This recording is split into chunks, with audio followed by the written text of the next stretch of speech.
Hi అండి అందరికీ. Good morning. ముందుగా అందరికీ wish you happy new year అండి. ఇది న్యూ ఇయర్ రోజు తీసుకున్న వ్లాగ్ అనమాట. ఇంకా నైట్ 12:00కి మా ఇంటి దగ్గర అందరూ టపాకాయలైతే కాల్చారనమాట. అది మీకు స్టార్టింగ్‌లోనే పెట్టేశాను గదా! ఇంకా మా వారైతే నైట్ డ్యూటీ చేశారు ఆ రోజు. అంటే రోడ్ల మీద తిరగాలి గదా! నైట్ డ్యూటీ చేశారనమాట. ఎర్లీ మార్నింగ్ వచ్చారు. ఫ్రెష్ అయిపోయి మళ్ళీ వెళ్ళిపోతున్నారనమాట. అంటే హైయర్ ఆఫీసర్స్‌కి విష్ చేసేది అలా ఉంటది గదా! వెళ్ళిపోతున్నారనమాట. అంటే జస్ట్ ఇంటికొచ్చి ఫ్రెష్ అయ్యి మళ్ళీ వెళ్ళిపోతున్నారు. అప్పటికి టైం అయితే 6 అయింది. చాలా చల్లగుందనమాట బయట. నాకైతే నిజంగా గొంతు నొప్పి, జలుబు, దగ్గు అంటే క్లైమేట్ చేంజ్ అయిందనుకో ఏమో మరి తెలీదు గానీ విపరీతంగా ఉందనమాట. అందుకే 3 డేస్ నుంచి వాయిస్ ఓవర్ ఇవ్వడానికి గూడా రాలేదు. అందుకే ఈరోజు వాయిస్ ఓవర్ ఇస్తున్నాను. నేనిప్పుడు వాయిస్ ఓవర్ ఇస్తుంటే గూడా నాకు గొంతు మంటొస్తుందనమాట. ఇంకా మా వారు వెళ్ళంగానే ఇంటి ముందరంతా ఊడ్చేసుకొని వా ముగ్గు పెట్టేసేసుకున్నాననమాట.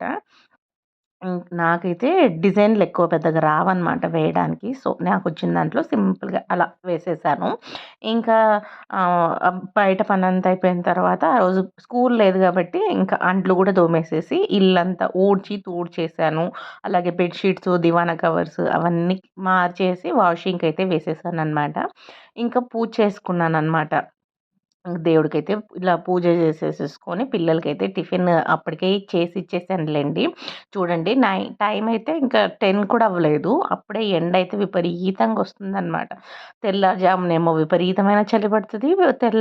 తెల్లారాక విపరీతమైన ఎండ కొడతా ఉంది. అసలు ఏం క్లైమేటో ఏంటో అర్థమే కావడం లేదు. ఈ క్లైమేట్‌లో ఉన్న వేరియేషన్స్‌తో లేని రోగాలన్నీ వస్తున్నాయన్నమాట. ఇంక పిల్లలైతే ఆల్రెడీ తినేసారండి. ఇంక నేను తిని కొంచెం బయట చిన్న పనులున్నాయి. పిల్లలు ఎలాగో ఇంట్లోనే ఉన్నారు గాబట్టి, నేనింక కొంచెం బయటికి వెళ్ళి పనులైతే చూసుకొనొచ్చేసుకుంటాను. ఇంక మా వారు లేరు గాబట్టి, మా ముగ్గురికే కొంచెం చట్నీ చేసేసుకున్నాము. అలాగే పల్లీల కారం గూడా ఉందనమాట. నేనైతే కొంచెం నెయ్యి వేసుకొని తిన్నాను. నా తిక్క కాకపోతే దగ్గున్నప్పుడు ఎవరైనా నెయ్యేసుకొని తింటారా? అందుకే ఇంక మరీ ఎక్కువైపోయిందనమాట. న్యూ ఇయర్ తర్వాత నుంచి ఇంక ఈ 2, 3 రోజులైతే విపరీతమైన దగ్గు. గొంతు నొప్పైతే భయంకరంగుండింది. అందుకే నాకు వాయిస్ ఓవర్ ఇవ్వడానికి కూడా కుదరలేదనమాట. ఇంకా మధ్యాహ్నం అయితే ఆ రోజు స్పెషల్‌గా కొబ్బరన్నం అయితే చేశాను. అంటే కొబ్బరి పులావు, చికెన్ కర్రీ అయితే చేశాననమాట. డీప్ ఫ్రిడ్జ్‌లో ఉంటే తీసి బయట పెట్టాను కొబ్బరి చిప్పలు. ఎందుకంటే నేను బయటికి పోయొచ్చే లోపల కొంచెం కూలింగ్ తగ్గి మనకు ముక్కలు చేసుకోవడానికి ఈజీగా వస్తది అని చెప్పేసి బయట పెట్టేసి వెళ్ళాననమాట. ఇంక బయట పనులన్నీ చూసుకొచ్చుకునే లోపల టైమయితే ఆల్మోస్ట్ 1:00 అయిపోయింది. ఇంక అప్పటికే మా వారైతే ఫోను చేసి నేనింక లంచ్‌కైతే వస్తాను అని చెప్పారనమాట. వస్తూ వస్తూ చికెన్ తీసుకొనొస్తాను. ఏదన్నా బగారా రైస్ అట్లా చేస్తావా అంటే నేను కొబ్బరన్నం చేద్దామనుకుంటున్నాను. సరే నువ్వు చికెన్ తీసుకోరా నేనైతే కొబ్బరన్నంకి ప్రిపేర్ చేసేస్తాను అని చెప్పాననమాట. ప్రాసెస్ అయితే ఏం చూపియలేదండి. ఎందుకంటే నాకు ఆల్రెడీ బాగా లేట్ అయిపోయింది ఆ రోజు. సో, ఇంకా ఫస్ట్ అయితే కొబ్బరైతే మిక్సీ పట్టేసి కొబ్బరి పాలు తీసేసాను. బియ్యమైతే నానపెట్టేసాననమాట రాంగానే. ఇంకా పులావయితే స్టార్ట్ చేసేసాను చేయటము. నిజంగా చాలా బావుందనమాట కమ్మగా. దీంట్లోకి కొంచెం స్పైసీగా కర్రీ చేసుకుంటే చాలా బావుంటది. కాకపోతే మా వారు పిల్లలు కూడా తింటారు కదా అని చెప్పేసి కొంచెం స్పైసీ తక్కువ చేశారు. కానీ దీంట్లోకి నిజంగా మసాలా కర్రీస్ విత్ స్పైసీగా ఉండాలనమాట. టేస్ట్ అయితే ఇంకా నెక్స్ట్ లెవెలు. యాక్చువల్లీ మేమైతే 31st నైట్ ఎలా ప్లాన్ చేసుకున్నామో తెలుసా అండి? రిసార్ట్‌కి వెళ్ళాలి అనుకున్నామనమాట. ఒక 4 ఫ్యామిలీస్. ఇంకా ఎప్పుడూ వ మీ ఇంటికి మేము వెళ్ళడం, వాళ్ళ ఇండ్లకు అట్లా ఇండ్లలో కలవకోకుండా ఈసారి ఎవరికీ వంట పనులు, ఇంటి పనులు ఏమి లేకోకుండా ఫుల్ రెస్ట్ మోడ్‌లో రిసార్ట్‌కి వెళ్దాం అనుకున్నామనమాట. కాకపోతే రేట్ కనుక్కుంటే అంటే మేము ఒక 10 డేస్ ముందే ప్లాన్ చేసాం ఇట్లా వెళ్దాం అనుకున్నాము అని. కాకపోతే అప్పటికి రేట్స్ చూస్తే దిమ్మ తిరిగిపోయిందనమాట. ఓన్లీ ఒక నైట్ స్టేయింగ్‌కి 15,000-20,000 చెప్పారనమాట. మాకైతే ఇంక దెబ్బకి ఫ్యూజులు ఎగిరిపోయాయి. అమ్మ! ఒక పూటకి అన్ని డబ్బులు ఖర్చు చేయాలా? ఏం అవసరం లేదు. ఈ అదే డబ్బులు అదే 20,000 పెట్టినామంటే పిల్లలకి ఏదో ఒకటి గీజులో ఏదో కట్టుకోవచ్చులే స్వామి అనుకోని డ్రాప్ అయిపోయామనమాట. ఇంక ఎవరింట్లకి కూడా వెళ్ళలేదండి. ఎందుకంటే ఇంక ఎవరి ప్లానింగ్స్ వాళ్ళకుంటాయి గదా! సో, ఇంకా మేమైతే ఇంకా ఏం ప్లాన్ జేసుకోలేదు.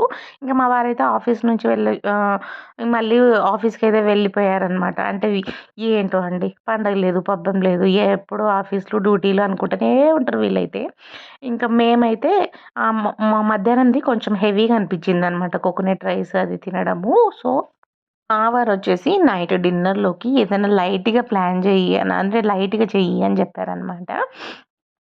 నేనైతే ఇంగ మార్నింగే ఇడ్లీ తిన్నాం కదా! ఈ ఉప్మా అంటే మా పెద్ద పాప తిందనమాట. సో, సరేలే ఇగ ఉప్మా రవ్వతో ఆహ్, పొంగల్ చేద్దాము అని జెప్పేసి పొంగలైతే స్టార్ట్ చేసేసాననమాట.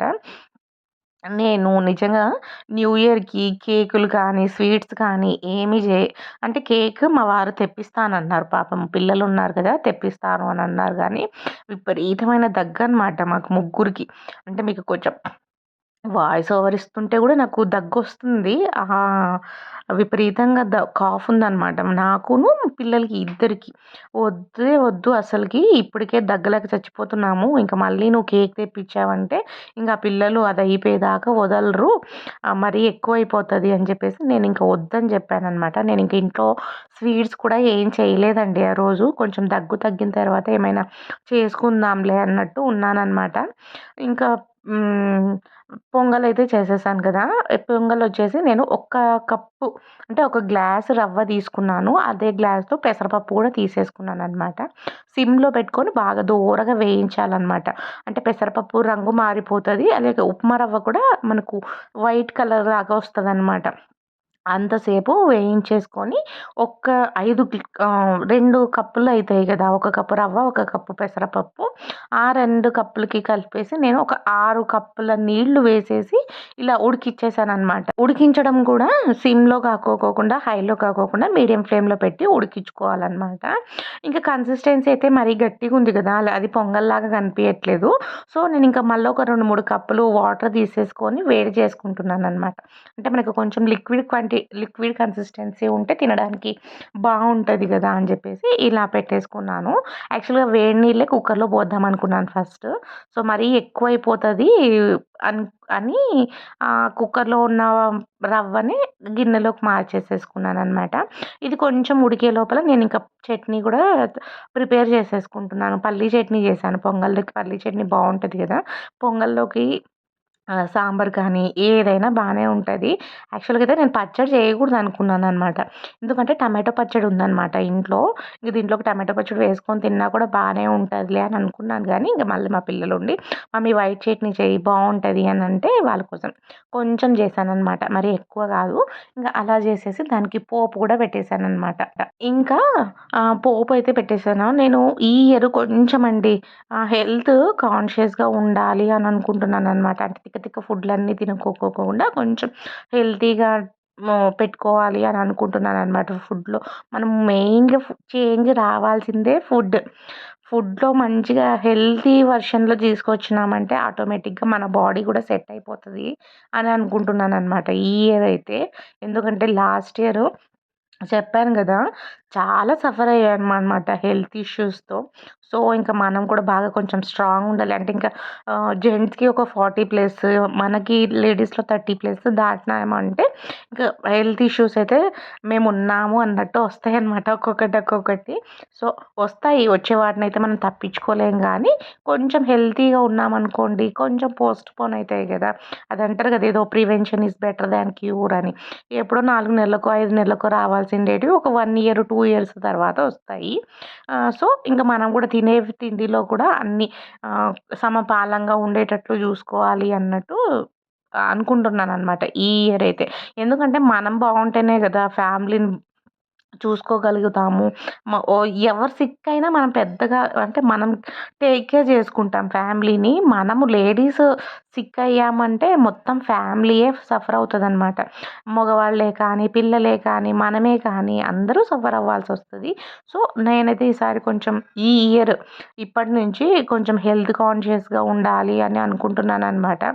ఈ ఇయర్ నేను చాలా వరకు చూసిన దాంట్లో ఎవరినడిగినా, "అమ్మ ఏమున్నా, ఏం లేకపోయినా" లేకపోయినా ఫస్ట్ ఆరోగ్యంగా ఉండాలమ్మా. ఆరోగ్యం బావుంటేనే అన్నీ ఉంటాయి అన్నట్టు మాట్లాడుతున్నారనమాట. అందరికీ బాగా ఎఫెక్ట్ పడుతుంది ఈ మధ్యన హెల్త్ విషయంలో. ఎందుకంటే మనం తింటున్న ఫుడ్ అలాంటిదనమాట. మనం చేతులారా పిల్లలకి అవని, ఇవని మన చేతులతోనే మన పిల్లల్ని కొంచెం ఇది చేస్తున్నాము. సో, మనలోనే చేంజ్ రావాలి. మనము హెల్తీగా అలవాటు చేస్తేనే వాళ్ళు ఆటోమేటిక్‌గా ఫస్ట్ కొంచెం సతాయిచ్చినా తర్వాత ఆటోమేటిక్‌గా సెట్ అయిపోతారనమాట. నేనైతే ఈసారి కొంచెం స్ట్రిక్ట్‌గానే మెయింటైన్ చేద్దాము అన్నట్టు అనుకుంటున్నాననమాట. ఇంకా మా వారు అయితే హెల్త్ విషయంలో ఏం అబ్జెక్షన్ చెప్పరు. ఎట్లా ఉన్నా ప్రాబ్లమ్ లేదు. హెల్త్ బావుండాలి అని అంటారనమాట. ఇక పిల్లలకి గూడా కొంచెం చెప్తూ తినిపించుకోవాలనమాట అంతే. ఇంక మా న్యూ ఇయర్ అయితే ఇలా సింపుల్‌గా జరిగిపోయిందనమాట. ఈ న్యూ ఇయర్‌ని కొంచెం మాకు బాగా దగ్గులు అయ్యి తగ్గిన తర్వాత ఇంట్లోనే మాకు నచ్చినవి చేసుకొని తిని ఇంకొకసారి సెలబ్రేట్ చేసుకుంటాము. మీరెలా చేసుకున్నారు న్యూ ఇయర్? ఎలా నాకు ఎవరైనా ఇంట్రెస్ట్ ఉంటే కామెంట్ చేయండి. నా వీడియో ఎలా అనిపించిందో కూడా కామెంట్ చేయండి. నచ్చితే లైక్ చేయండి, షేర్ చేయండి, సబ్స్క్రైబ్ చేసుకోండి. మరిన్ని మంచి వీడియోస్ కోసం నా ఛానల్‌ని సపోర్ట్ చేయండి. ఇది గోధుమ రవ్వతోనే కాకోకుండా మనం జొన్న రవ్వ వాటితో కూడా చేసుకోవచ్చనమాట. టేస్ట్ అయితే సూపర్ ఉందనమాట.